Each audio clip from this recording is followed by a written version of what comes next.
મિત્રો આજે ભાવનગરની હું એવી ફેક્ટરીમાં આવી ગયો છું જ્યાં ભાવનગર નહીં ભારતની પણ વિદેશમાં પણ એમની માલની સપ્લાય થાય છે અને ઓલરેડી બધી જ આયુર્વેદિક વસ્તુ એમ કહું ને તો હાલશે, કારણ કે બધી જ ગાયના છાણમાંથી બનાવે છે. નમસ્કાર સર, કેમ છો? મજામાં? બસ એકદમ. આપનું નામ જણાવશો પહેલા તો? જાગૃત દવે.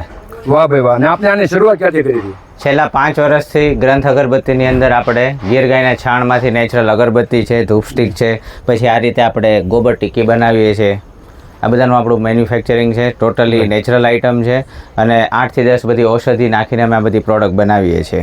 વાહ ભાઈ વાહ. ટોટલ કેટલી આપણે આઈટમ બનાવતા હશું? અત્યારે તો આપણે મોર ધેન 200 પ્રોડક્ટ છે, પોતાનું મેન્યુફેક્ચરિંગ 200 product? 200 પ્રોડક્ટ. એમાં કઈ જગ્યાએ છે આપનું આઉટલેટ? ભાવનગરમાં આપણી શોપ છે ડોન ચોકમાં, કૃષ્ણા લચ્છીની સામે ગ્રંથ અગરબત્તી. વાહ ભાઈ. અને કદાચ હોલસેલનો કોઈ બિઝનેસ કરવો હોય તો તમે એ રીતના માલ આપીએ છીએ. કોઈ પણ વ્યક્તિ હોય જેને પોતાનો બિઝનેસ ચાલુ કરવાની ઈચ્છા ધરાવતા હોય તો એને પણ આપણે સપોર્ટ કરીએ છીએ અને આપણે બલ્કમાં હોલસેલ રેટે માલ આપીએ છીએ, જેથી કોઈ પણ વ્યક્તિ નાના પાયે બિઝનેસ શરૂ કરી શકે છે. વાહ ભાઈ વાહ. મિત્રો તમે જોઈ રહ્યા છો કે એક નાના અમથા સેટઅપમાંથી અત્યારે બહુ વિદેશમાં પણ એમનો માલ સપ્લાય થાય છે. તો તમારે પણ જો ગાયના છાણમાંથી આયુર્વેદિક આ વસ્તુ વાપરવી હોય ઘર બેઠા તો બધી જ વસ્તુ તમને મળી જવાની છે, ઓનલાઈન અને ઓફલાઈન બંને. અને તમને એડ્રેસ નંબર પણ ડિસ્પ્લે પર આપેલું છે વધારે માહિતી માટે. તો બોલો, આઈ લવ ગુજ્જુ.